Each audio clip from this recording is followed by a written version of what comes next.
Jagdish partner ले जाओ। ठीक है, तो फाइटर पंप बनासवन में है, वहां से लेके जाओ।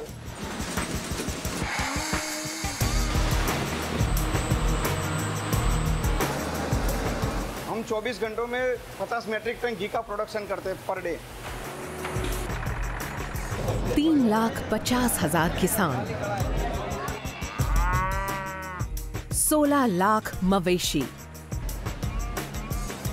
50 लाख लीटर दूध, 8 हाईटेक प्रोसेसिंग प्लांट्स। इन्हें आपस में मिला दीजिए और इनसे हासिल होगा एशिया का सबसे बड़ा डेयरी कोऑपरेटिव।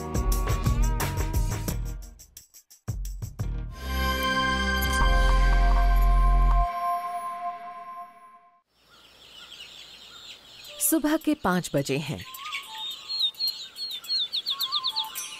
और यहाँ सिर्फ पक्षी ही नहीं चहचहा रहे हैं। पश्चिम भारत में मौजूद गुजरात के बनासकांठा जिले के विलेजेस में भी चहल पहल शुरू हो गई है। यहाँ की महिलाएं अपने मवेशियों को चराने ले जा रही हैं। अपनी 35 गायों का दूध दुहने में अमी बेन और उनकी बहन को कम से कम 3 घंटे लगेंगे। तभी वो करीब 250 लीटर्स फ्रेश वार्म मिल्क इकट्ठा कर पाएंगी। इस दूध को कैन्स में भरा जाएगा और फिर इसे लोकल कलेक्शन सेंटर ले जाया जाएगा।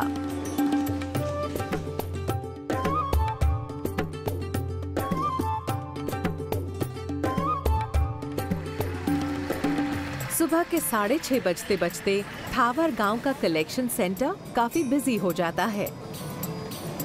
अगले कुछ घंटों के दौरान आसपास के गांवों के 1000 से ज्यादा लोग यहां दूध जमा करने के लिए इकट्ठे हो जाएंगे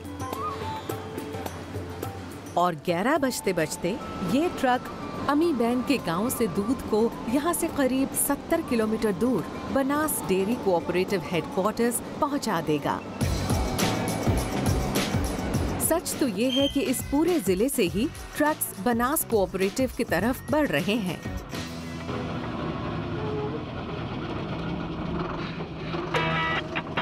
दूध का कारोबार एक बड़ा कारोबार है, बशर्ते इसे बनास के ढंग से किया जाए। बनास डेयरी कोऑपरेटिव रोजाना 50 लाख लीटर दूध इकट्ठा करता है और इसका सालाना टर्नओवर 75 अरब 52 करोड़ रुपए से ज्यादा का है, यानी हर साल 1.15 बिलियन डॉलर से भी ज्यादा। ये कोई मामूली कोऑपरेटिव नहीं है, ये तो एक मेगा डेयरी है। ये है एक अल्टीमेट मिल्क फैक्ट्री। हम एशिया की सबसे बड़ी कोऑपरेटिव डेयरी हैं और 25% टर्नओवर बनास डेयरी के प्रोडक्ट्स और दूध से आता है GCMMF का। इस साल जहां हमारा दूध रोजाना करीब 50 लाख लीटर रहा है, वहीं आने वाले 5 साल में हमारा लक्ष्य है कि हम 50 लाख लीटर से 75 लाख लीटर पर पहुंच जाएं।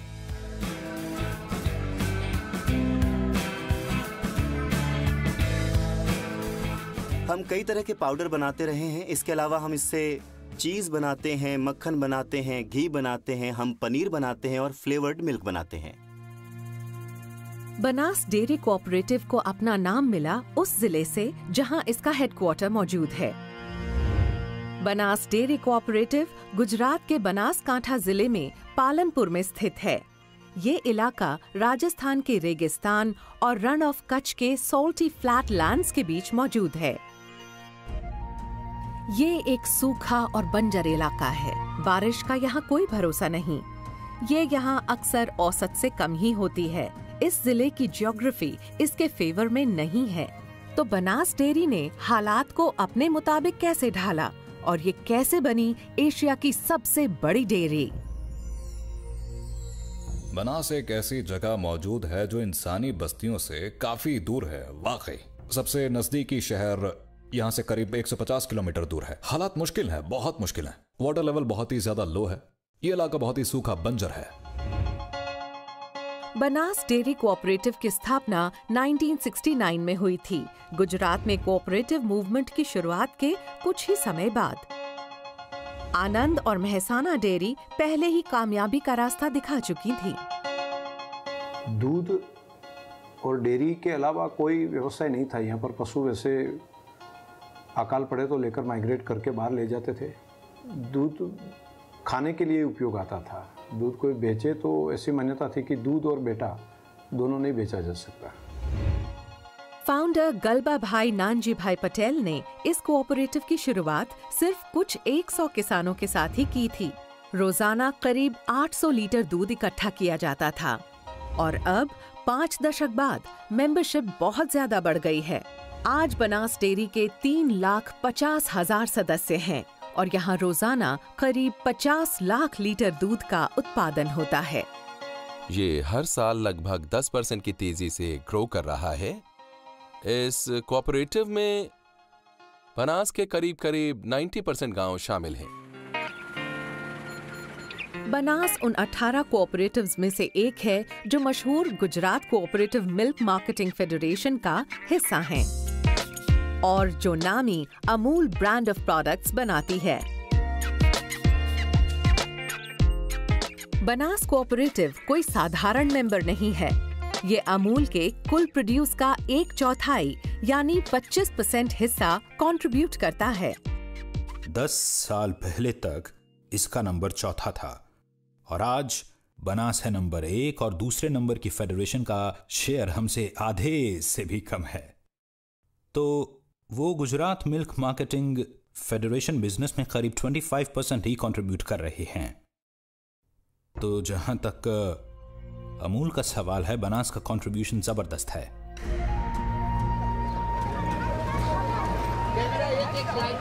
इस कोऑपरेटिव की ग्रोथ और सक्सेस का पूरे बनासकांठा डिस्ट्रिक्ट में फैले 1233 गांव के मेंबर्स की सोशियो इकोनॉमिक हेल्थ पर जबरदस्त असर पड़ा है।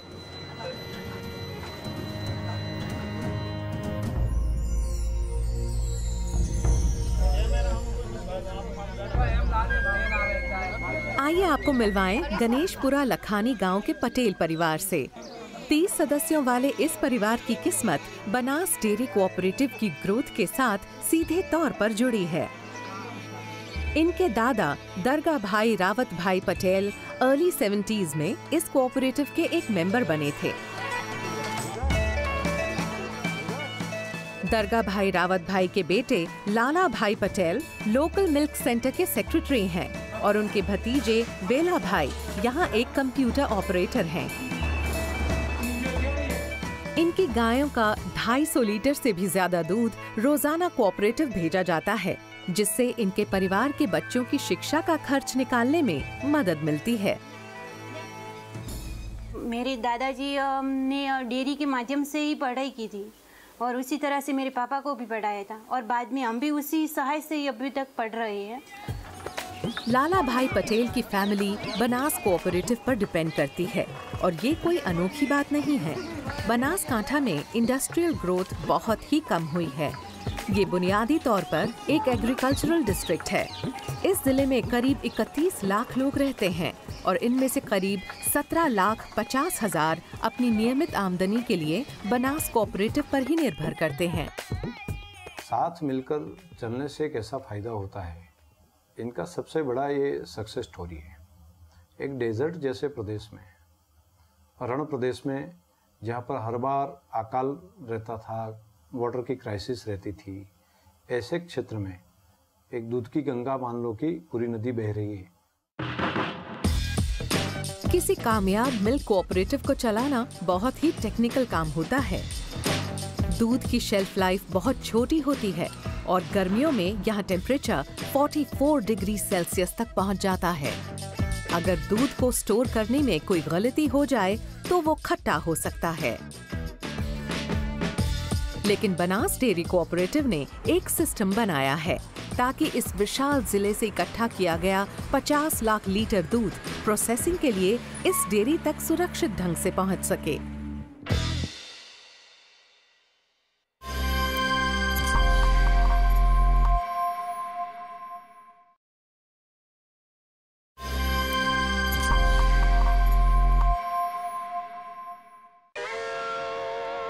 ये है बनास डेयरी, एशिया का सबसे बड़ा मिल्क कोऑपरेटिव। यहाँ रोजाना गायों का 50 लाख लीटर दूध आना, प्रोसेसिंग यूनिट में जाना, और फिर वहां से कंज्यूमर तक पहुंचना। ये प्रोसेस यहाँ हर रोज पूरी लगन से किया जाता है। ये जगह रोजाना इस कोऑपरेटिव को पूरे जिले के 35 लाख किसानों से भी जोड़ती है। इस काम की शुरुआत यहाँ किसान के अहाते से होती है।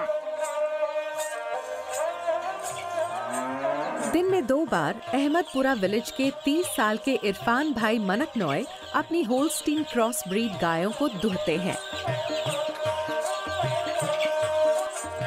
मैं पहले बहुत सारे अलग अलग बिजनेस कर रहा था।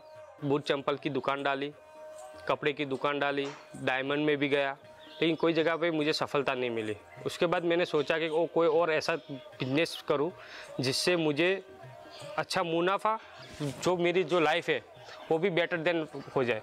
इसलिए मैंने ये फार्म बनाया।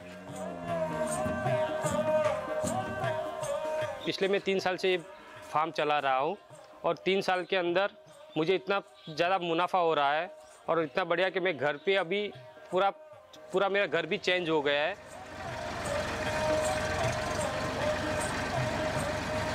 मार्केट के अंदर ये दूध बेचने जाना नहीं पड़ता, क्योंकि हमारी संस्था जो बनास डेयरी है वो ये दूध पूरा कलेक्ट कर लेती, खरीद लेती है। कि हमारे को सिर्फ यहाँ पे मैनेजमेंट सिर्फ करना है और यहाँ का जो जितना भी हम यहाँ से दूध निकाल सकते हैं उतना निकाले, बनास डेयरी पूरा कलेक्ट कर सकती है। इरफान की ही तरह और कई किसान गांव के कलेक्शन सेंटर की तरफ जा रहे हैं। इरफान भाई और कई और किसान बड़ी तसल्ली से यहाँ लाइन लगाए हुए हैं। इस बीच सोसाइटी एम्प्लॉइज दूध की मात्रा नापते हैं और एक और कर्मचारी इसके फैट कंटेंट को मेजर करता है। ये सिस्टम पूरी तरह ऑटोमेटेड है। हर किसान के दूध के आउटपुट को कंप्यूटर में लॉग किया जाता है। इरफान को हर महीने की 16 तारीख को भुगतान किया जाएगा। ये पैसा सीधा उनके बैंक अकाउंट में जाता है।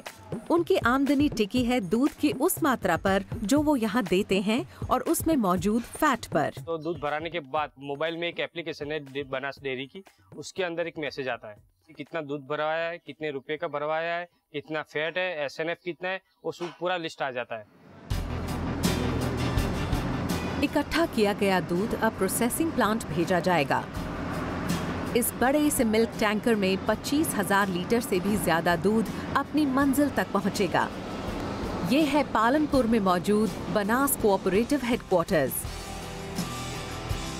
24 घंटे के साइकिल में इस कोऑपरेटिव में कम से कम 500 टैंकर्स आएंगे और करीब 50 लाख लीटर दूध यहाँ डिलीवर करेंगे। हम दानेरा जाते हैं, जो 4 गांव में से लाते हैं, जो जाड़ी महिला है, पटेलवा से मालहोत्रा है और दानेरा का दूध है। वहाँ की बस्ती होगी लगभग 800-700 लोग होंगे, वहाँ दूध भरवाने आते हैं। टैंकर्स बनास में सुबह 11 बजे आना शुरू करते हैं और पूरी रात ही इनका यहाँ आना जाना लगा रहता है। पालनपुर गुजरात में मौजूद बनास डेयरी कोऑपरेटिव 122 एकड़ में फैला हुआ है। इतनी जगह में फुटबॉल के 67 मैदान बनाए जा सकते हैं। इस डेयरी में 3 अलग अलग यूनिट्स हैं। बनास 1 में लिक्विड मिल्क, पनीर, दही, बटर मिल्क, घी और ड्राई पाउडर बनता है। बनास 2 बटर, मिल्क पाउडर और UHT टेट्रा पैक्स को प्रोसेस करती है, जबकि बनास 3 में बनती है फुली ऑटोमेटेड आइसक्रीम और बटर और साथ ही है इसका सबसे नया चीज प्लांट। हाँ, 3 गोल DTM भर देगा ना उसका। Sandeep Kumar Nayak liquid milk unit के हेड हैं और गांव से आने वाले मिल्क कलेक्शन की निगरानी के इंचार्ज भी हैं। हो गया टैंकर नंबर 9833। ठीक है, तो फाइटर पंप बनास 1 में है, वहाँ से लेके जाओ। एक मिल्क टैंकर खराब हो गया है और संदीप कुमार एक दूसरा टैंकर भेज रहे हैं ताकि उस टैंकर में जो 25,000 लीटर दूध है उसे खराब होने से पहले यहाँ मंगवाया जा सके। 9833 को, ठीक है, उसको बोल देना बनास 1 में दे देगा।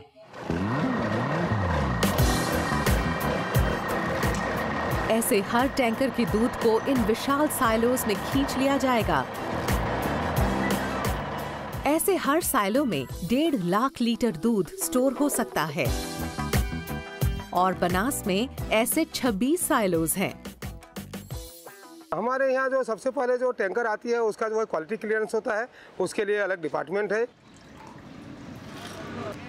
क्वालिटी क्लियरेंस होने के बाद हमको एसएपी में वो हमको देते हैं। एसएपी में हम देखते हैं कि भाई हाँ क्वालिटी ओके है। उसके बाद हम उसको खाली करना चालू करते हैं। खाली करने के बाद उसका वो पास्चराइज करते हैं। पास्चराइज करने के बाद हम उसको स्टैंडर्डाइज करते हैं। कच्चे दूध को पीने लायक बनाने के लिए इसे पहले प्रोसेस करना पड़ता है। इसीलिए यहाँ आने वाले सारे दूध को सबसे पहले पैस्चराइज किया जाता है। दूध को स्टील पाइप से गुजारते हुए करीब 76 डिग्री सेल्सियस तापमान पर सिर्फ 15 सेकंड के लिए गर्म किया जाता है और फिर ये तापमान घटाकर 4 डिग्री पर ले आते हैं। पैस्चराइजेशन कहलाने वाले इस प्रोसेस से हार्मफुल बैक्टीरिया को मारने में मदद मिलती है। अब ये पैस्चराइज्ड मिल्क पैकेजिंग एरिया की तरफ बढ़ता है। फिर 23 लाख लीटर दूध पॉलीपैक्स में भरा जाता है। ये मशीन हर मिनट 150 पाउच बनाती है, यानी हर सेकंड में 2.5 पाउच।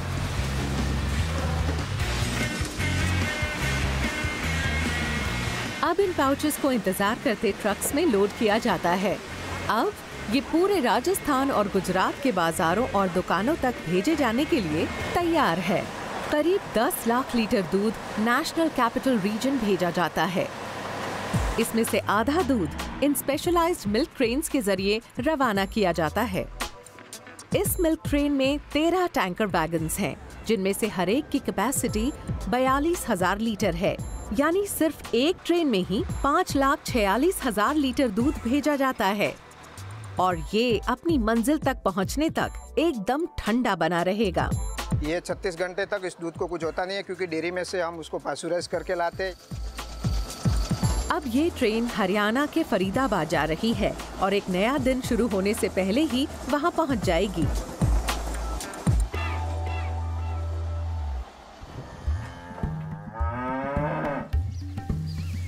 दूध बनास कोऑपरेटिव की जान है और इस कोऑपरेटिव ने इस जिले के मवेशियों की सेहत ठीक ठाक रखने पर इन्वेस्ट किया है ताकि प्रोडक्टिविटी में सुधार आ सके।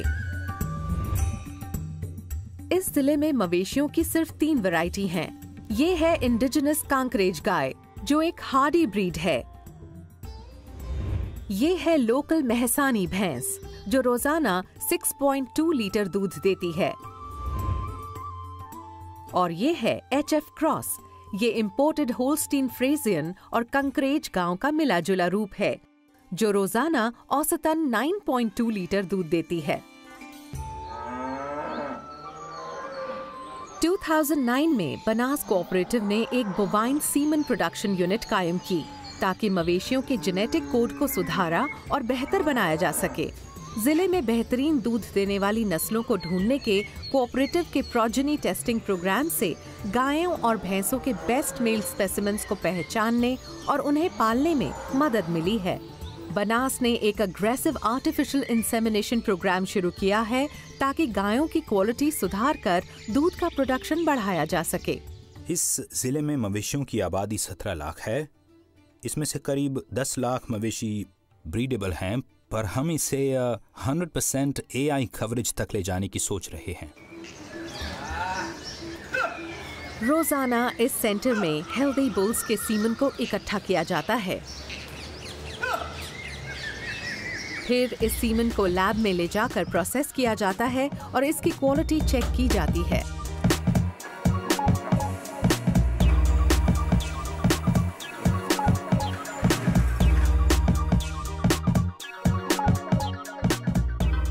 सीमन स्ट्रॉज क्रिएट और कोड की जाती हैं। इस लेबोरेटरी में हर साल सीमन की 18 लाख स्ट्रॉज बनाई जाती हैं। इन सभी स्ट्रॉज को लिक्विड नाइट्रोजन में -198 डिग्री सेल्सियस टेम्परेचर पर स्टोर किया जाता है और फिर डेयरी की वेटरिनरी टीम के साथ पूरे जिले में भेज दिया जाता है ताकि गायों को इंसेमिनेट किया जा सके।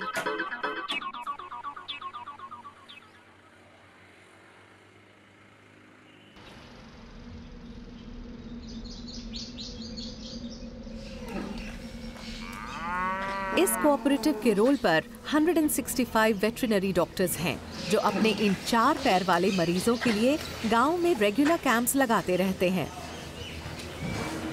जैसे कि 3 साल की ये Holstein cross. Doctor VR Desai को इसकी देखरेख के लिए बुलाया गया है। इस घबराई हुई गाय का ध्यान से मुआयना करने पर पता चलता है कि कोई सीरियस बात नहीं है। गाय को सिर्फ बुखार है तो इसे एक इंजेक्शन लगा दिया जाता है।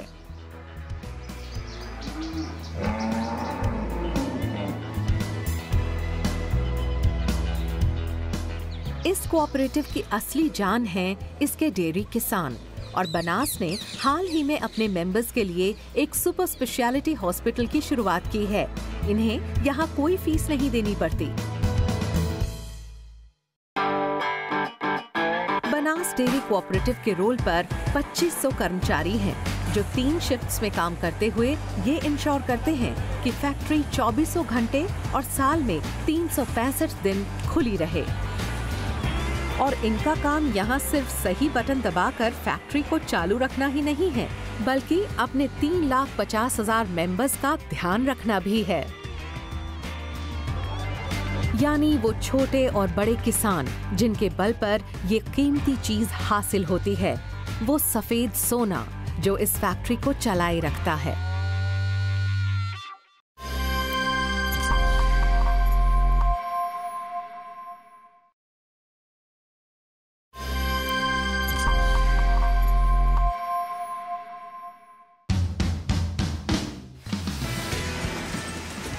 हम बनास डेयरी कोऑपरेटिव में हैं। यहाँ रोजाना करीब 50 लाख लीटर दूध आता है। इसमें से 50% को पैस्चराइज और पैक करके दूध के रूप में बेचा जाता है और बाकी से आइसक्रीम, चीज और घी जैसे प्रोडक्ट्स बनाए जाते हैं।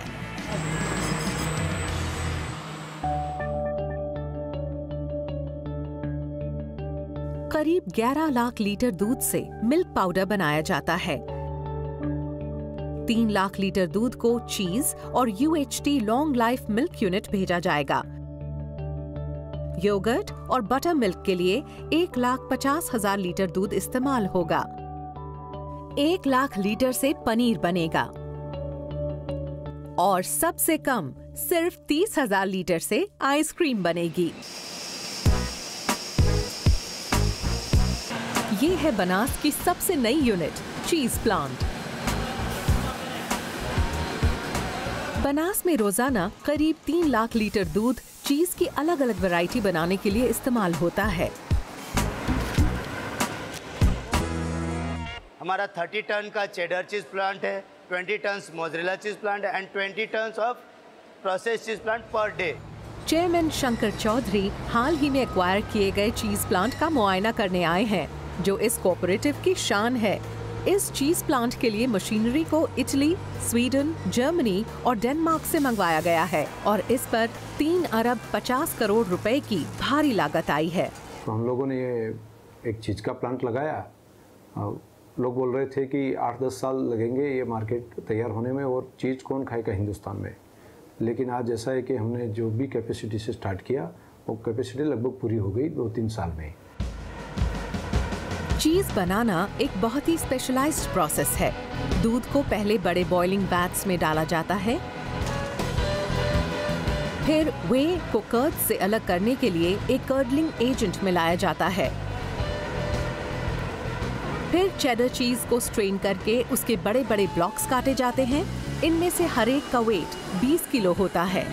अब चेडर के इन ब्लॉक्स को वैक्यूम पैक करके इस विशाल कोल्ड स्टोरेज में रखा जाता है। इसे कहते हैं एक चीज हेवन। अब ये चेडर ब्लॉक्स यहाँ कम से कम 6 महीने रहेंगे ताकि इनकी एजिंग और मैच्योरिंग हो सके। फिर इन्हें डिस्पैच किया जाएगा। हमारा 680 मेट्रिक टन का फेडरेशन से ऑर्डर आया है जो कि हर महीने आता है। वो मीट करने के लिए हमारा चेडर का प्रोडक्शन होना कंपल्सरीली है, जो कि हमने 6 महीने पहले से प्लानिंग करके रखा हुआ है। वो प्री प्लानिंग करने के बाद आज के डेट में हम वो फुलफिल कर पाते हैं मार्केट डिमांड। इस चीज यूनिट से ही कोऑपरेटिव को हर महीने 15 करोड़ रुपए से ज्यादा का रेवेन्यू हासिल होता है।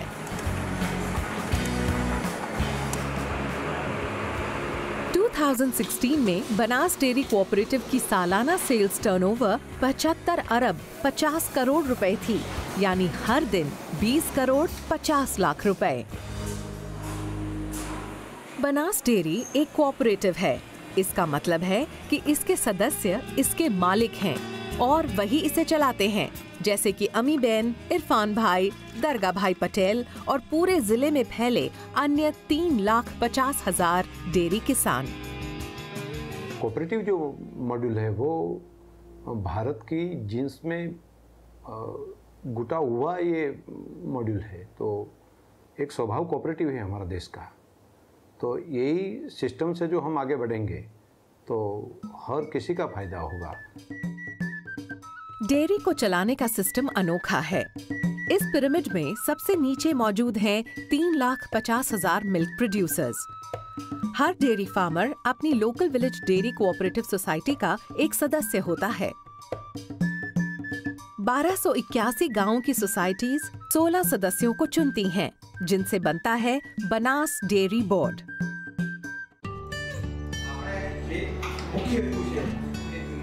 इस बोर्ड का प्रमुख होता है एक चेयरमैन, जो हर महीने मीटिंग करता है। यहाँ ये लोग कोऑपरेटिव बिजनेस का जायजा लेते हैं। इसमें एक्सपेंशन प्लान्स, नई मशीनरी खरीदने और अपने सभी सदस्यों को बोनस देने जैसे मुद्दों पर चर्चा होती है। बनास डेयरी कोऑपरेटिव का बुनियादी मकसद है अपने सदस्यों को फायदा पहुंचाना, उन्हें क्वालिटी सर्विसेज मुहैया कराना और आर्थिक फायदों को आपस में बांटना।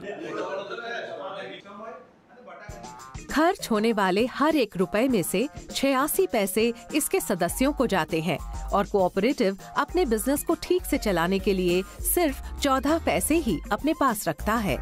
ये काम क्योंकि बहुत बड़े स्केल पर होता है, रोजाना 50 लाख लीटर दूध को पैक करके अलग अलग शक्लों में बेचा जाता है, इसीलिए इन पैसों के जुड़ने से एक बहुत बड़ी रकम बन जाती है। बनास कोऑपरेटिव ने पिछले साल अपने सदस्यों को करीब 58 अरब रुपए दिए और डेयरी को चलाने और नए प्रोजेक्ट्स में इन्वेस्ट करने के लिए अपने पास सिर्फ 9 अरब रुपए ही रखे। लेकिन सारा मुनाफा कम्युनिटी को कैश में नहीं दिया जाता है। अपने सदस्यों की मदद के लिए ये कोऑपरेटिव कई तरह के सोशल इनिशिएटिव्स चलाता रहता है।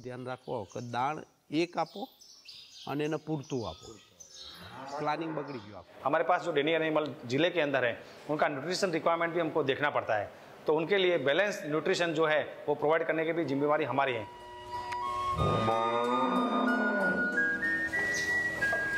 जिले में मौजूद कुल 16 लाख मवेशी बनास के लिए रोजाना दूध कंट्रीब्यूट करते हैं। मवेशियों को रोजाना 3 बार चारा देना पड़ता है। चारे के अलावा मवेशियों को अतिरिक्त न्यूट्रिएंट्स भी देने पड़ते हैं ताकि उनकी दूध की पैदावार बेहतर हो। कैटल फीड की बहुत बड़ी फैक्ट्री लगाई यहाँ पर और हर रोज का 1500 मैट्रिक टन जितना कैटल फीड पर डे निकले, ऐसी व्यवस्था हम लोगों ने की।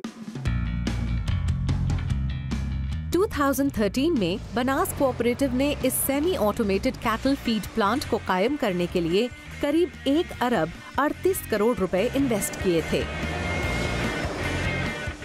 ये प्लांट 20 एकड़ से भी ज्यादा इलाके में फैला है और इस 5 मंजिला इमारत में 24 घंटे काम होता रहता है। यहाँ प्रोटीन, फैट और मिनरल्स को एक खास अनुपात में मिलाकर उसे मोलासेस का फ्लेवर दिया जाता है और उसके बाद इनसे ये हाईली न्यूट्रिशियस पेलेट्स बनाए जाते हैं। इस फैक्ट्री को डेनमार्क से इंपोर्ट किया गया है। ये रोजाना 70 किलो वजन वाले 14,500 बैग्स बनाती है। जानवरों के चारे की मांग बहुत ज्यादा है।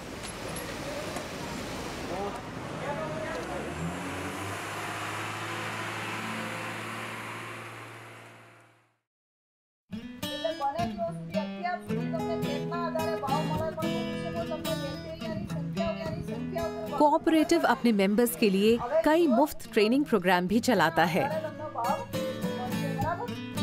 यहाँ कमोडा गांव में कृष्णा बेन देसाई नए सदस्यों को मवेशियों की देखरेख की अहमियत के बारे में बता रही हैं। पहले साल में हमने मीटिंग की और दूसरे साल में हमने ट्रेनिंग की। ये हमारे मवेशियों के मैनेजमेंट के सिलसिले में ट्रेनिंग थी। हमारा ये दीवा प्रोग्राम जो है, इसमें मैनेजमेंट से जुड़े सभी पहलू पे नजर डाली और ये 3 साल का प्रोग्राम है और हमारे इस प्रोग्राम में छोटे बड़े सभी लोग मौजूद थे।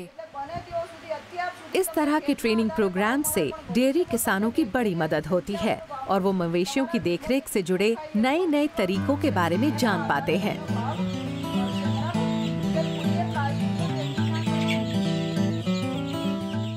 कोऑपरेटिव नए से नए इक्विपमेंट खरीदने के लिए किसानों को सब्सिडीज भी देती है। ऐसी मैकेनिकल मिल्किंग मशीन्स की लागत करीब 40,000 रुपए होती है, लेकिन सब्सिडी की वजह से इनका दाम लगभग आधा हो जाता है। इन मशीनों की वजह से डेयरी किसानों को हायर्ड लेबर पर डिपेंड नहीं करना पड़ता, साथ ही मवेशियों के दुहने का वक्त भी घट जाता है।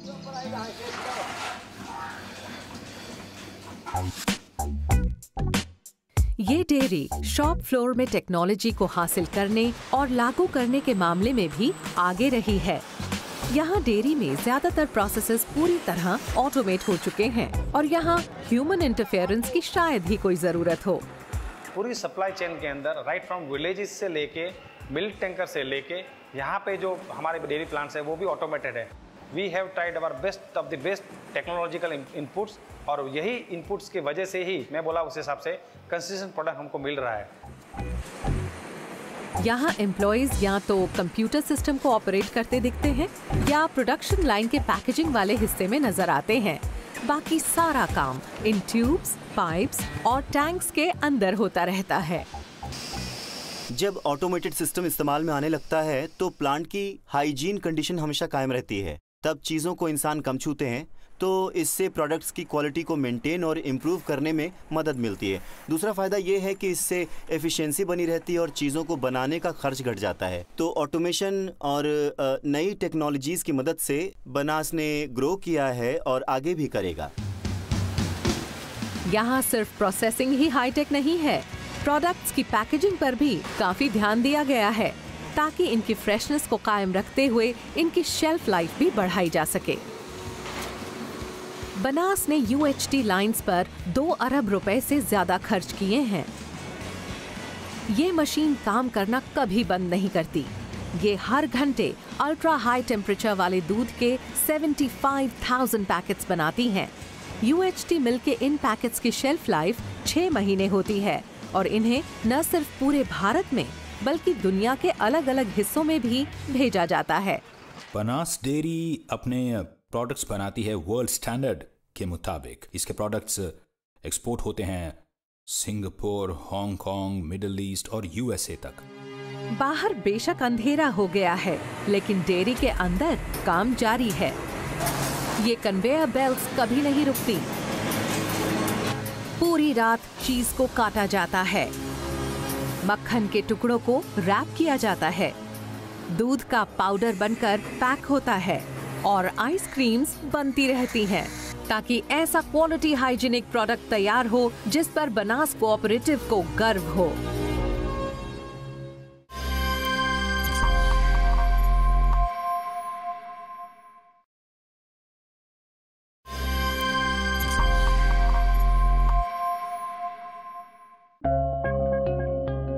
पिछले करीब 5 दशकों में एशिया की सबसे बड़ी डेयरी बनास डेयरी कोऑपरेटिव ने अपने मुनाफे को बहुत सोच समझकर इन्वेस्ट किया है। उसने इससे नई टेक्नोलॉजी वाली मशीनें खरीदी, न्यू वैल्यू एडेड प्रोडक्ट्स बनाए और अपने मवेशियों की सेहत को इंश्योर किया।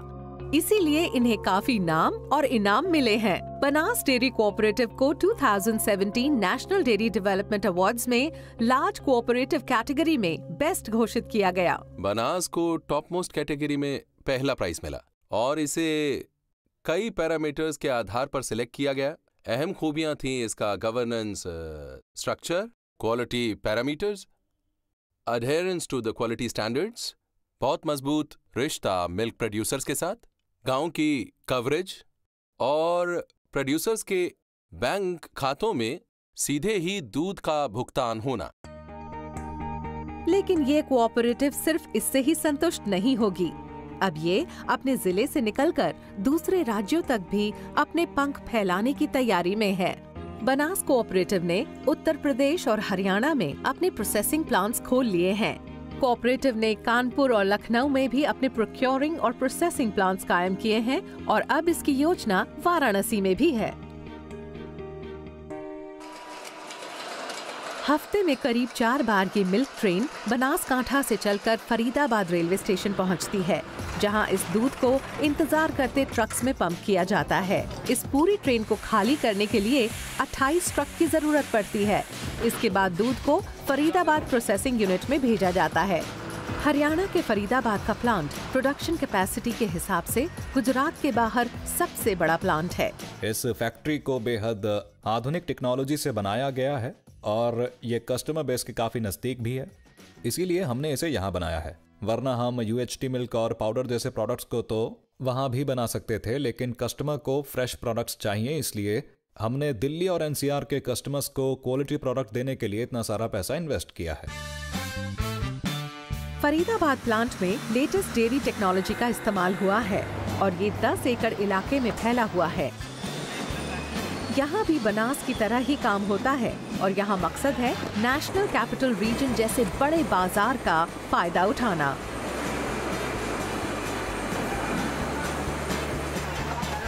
₹50 लाख लीटर दूध पर डे का प्रोडक्ट हम लोग करते हैं और वैल्यू एडिशन भी कर रहे हैं, लेकिन हमारा अगला लक्ष्य है 75 लाख। तो सिर्फ हिंदुस्तान ही नहीं, हिंदुस्तान के अगल बगल के और देशों में भी हम वहाँ पर दूध सप्लाई कर पाएंगे और वहाँ पर कोई दूध की कमी ना रहे।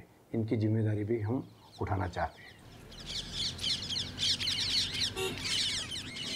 चेयरमैन की डायनामिक लीडरशिप में भविष्य को लेकर कोऑपरेटिव और बनासकांठा के लोगों की बड़ी ऊंची महत्वाकांक्षाएं हैं। चेयरमैन डेयरी किसानों से मिलने और उनकी परेशानियां जानने के लिए गांव में जाते रहते हैं।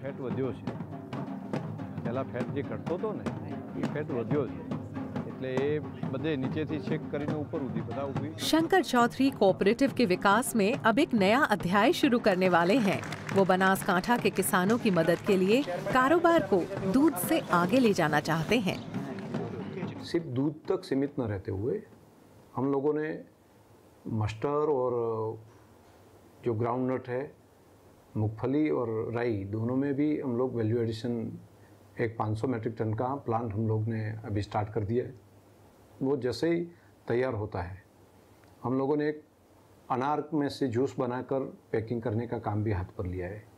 और दूसरा, यहाँ पर पोटैटो काफ़ी मात्रा में होता है, तो पोटैटो में से वैल्यू एडिशन करके काफ़ी सारी चीज़ देश और दुनिया के मार्केट में हम रखे, जिनके कारण किसान को पूर्ति प्राइस मिले।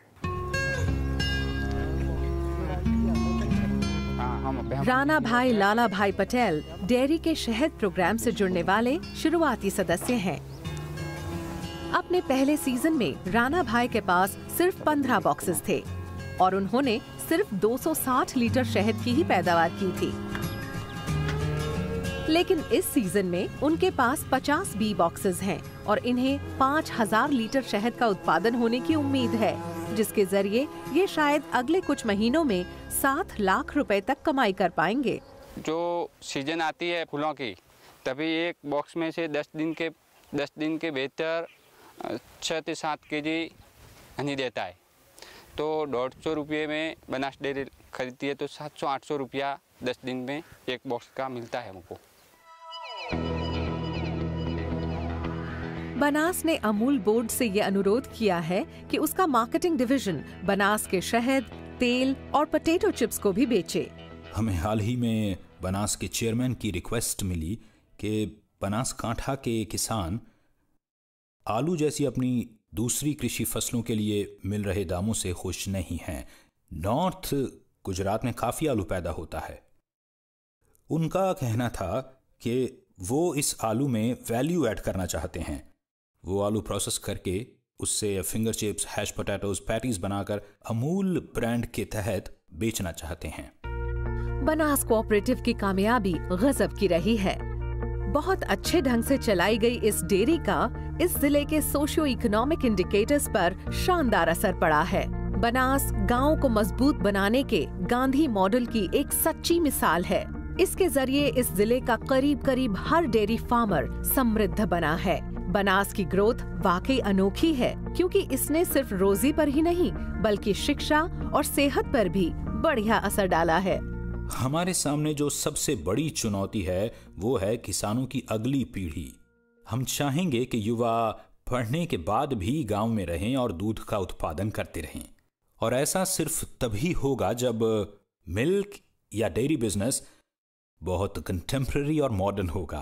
तो इसके लिए बनासकांठा ने पहल करनी शुरू कर दी है। वहाँ कमर्शियल डेयरी फार्म्स प्रमोट किए जा रहे हैं।